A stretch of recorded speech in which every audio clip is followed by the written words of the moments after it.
سمجھتے ہیں کہ رجوع کا مطلب یہ ہے کہ وہ دونوں اکٹھے اور آپس میں لیں، یہ رجوع کا مطلب نہیں.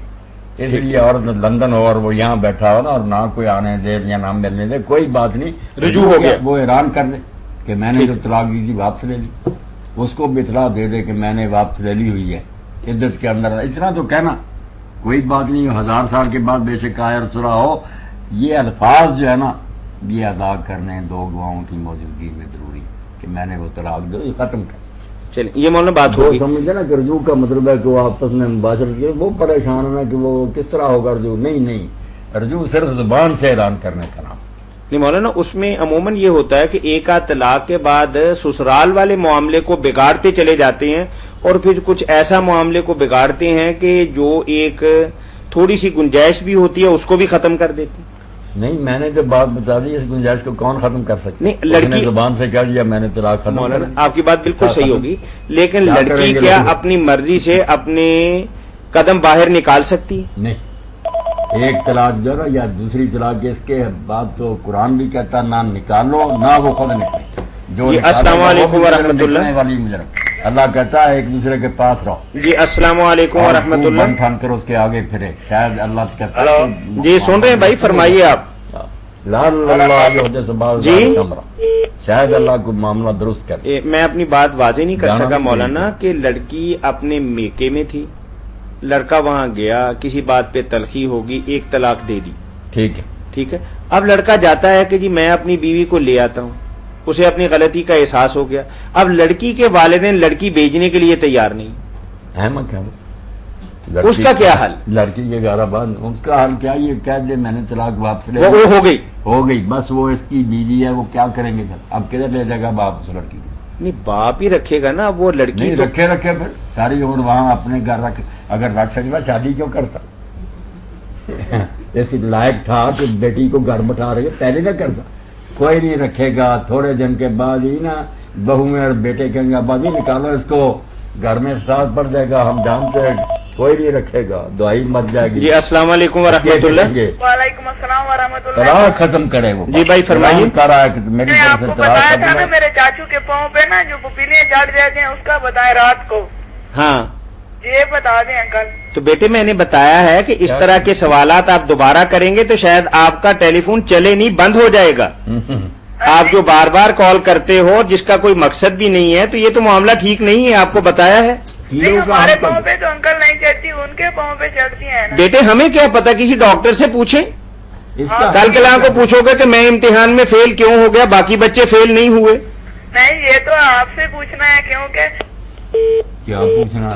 ہم چیوٹوں کا کیا کریں گے تو کوئی ڈاکٹر ہی کرتے. چلیں نبی کریم صلی اللہ علیہ وسلم کی حیات مبارکہ میں ان کے حوالے سے ایک سوال ہے جی کر لیں کہ نبی معظم صلی اللہ علیہ وسلم نے اپنی حیات مبارکہ میں اخلاق حسنہ، سچائی، امانت داری اور وعدے کی پاسداری کو بہت زیادہ اہمیت دی ہے اور ان بیماریوں کو منافقین کی علامات قرار دیا ہے. آج ہمارا معاشرہ ان سب قباحتوں اور کمزوریوں کو شکار ہے. کیا یہ ہماری منافقانہ زندگی پر دلالت نہیں کرتا؟ جی السلام علیکم ورحمۃ اللہ. جی السلام علیکم. جی بھائی فرمائیے. جی مولانا صاحب سے ہم نے نا ایک سوال کرنا ہے. جی بہن سن رہے ہیں مولانا آپ کی بات، فرمائیے. امام جعفر صادق کے بارے میں کہتے ہیں نا کہ کنڈے کیا کس لیے کیے جاتے ہیں، اس کے بارے میں تھوڑا سا ہمیں بتائیں. دوبارہ اپنا سوال واضح کیجئے، ہمیں پوری طرح سمجھ میں نہیں آیا. امام جعفر صادق کون سے اور ان کے کنڈے کرنا جائز ہے؟ یا ٹیلی ویژن کی آواز بند کر لیں یا موبائل کی آواز درست کر لیں.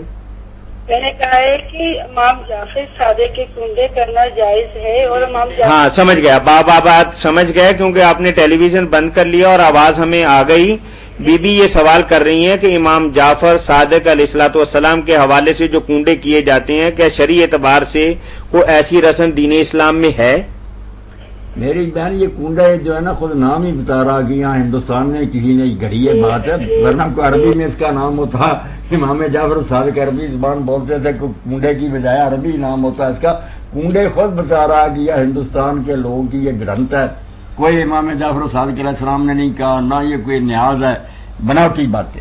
ایک لکڑہارے کی کہانی گڑی ہوئی ہے بالکل جھوٹ بولتے. مولانا رمضان المبارک کے حوالے سے روزہ رکھنے کی ایک نیت آتی ہے، چلیں عربی میں اس کے الفاظ ہیں، وہ صحیح ہونا یا غلط ہونا آپ جیسے اہل علم بتائیں گے، لیکن یہ جو نماز کی نیت پیچھے سے امام دے وہ تو خالصتاً پنجابی کسی نبی کی نہیں. اس کے بارے میں میاں طاہر عربی میں لوگوں نے لکھی ہے، فقہ کی کتابوں میں نویت و صلاۃ الظہر ایسے وغیرہ نا متوجہ علی جہت الکعبہ، مگر عربی میں ہو یا اردو پنجابی میں جب نہ اللہ کے رسول نے کی، نہ صحابہ نے کی، نہ اماموں نے کی، تو یہ بدعت ہی ہے، بناوٹی بات. وضو کر کے آ کر آدمی اللہ اکبر، اللہ اکبر سے پہلے کوئی کلمہ نہیں کہنا چاہیے، نہ یہ نیتیں نہ یہ وجہ تو وجہ، یہ بھی کئی نیک آدمی پڑھتے ہیں، یہ بھی نہیں پڑھنا چاہیے. اللہ اکبر کہہ کر ہاتھ باندھ کر آپ سبحانک اللہ اللہم باعث بینی وجہ تو وجہ، یا یہ ساری چیزیں جو نا ہاتھ باندھ کر یا اللہ اکبر کہنے کے بعد آپ نے پڑھی، وجہ تو وجہ پہلے کوئی نہیں پڑھی. جی جزاکم اللہ خیرہ. ہم شکر گزار ہیں مفتی اعظم پاکستان محترم مولانا محمد اسحاق مدہ ذلہ العالی کے، جو قرآن و سنت کی روشنی میں آپ کے سوالات کے جوابات مرحمت فرما رہے تھے. اسی کے ساتھ ہی ہمارا پروگرام فتاوی آن لائن اختتام پذیر ہوتا ہے. اسلامی تعلیمات کا پروگرام فتاوی آن لائن ہر اتوار گلیکسی کیبل نیٹ ورک کے تعاون سے مرکز الحرمین الاسلامی فیصل آباد پاکستان کی طرف سے ہر اتوار عصر تا مغرب آپ کی خدمت میں پیش کیا جاتا ہے. اپنے مسائل کے حل کے لیے ہمیں کال کیجیے. کال کرنے کے لیے ہمارا ٹول فری نمبر ہے 08001117777. اس کے ساتھ ہی فتاوی آن لائن کے میزبان میاں طاہر کو اگلے اتوار تک کے لیے اجازت دیجیے. اللہ حافظ.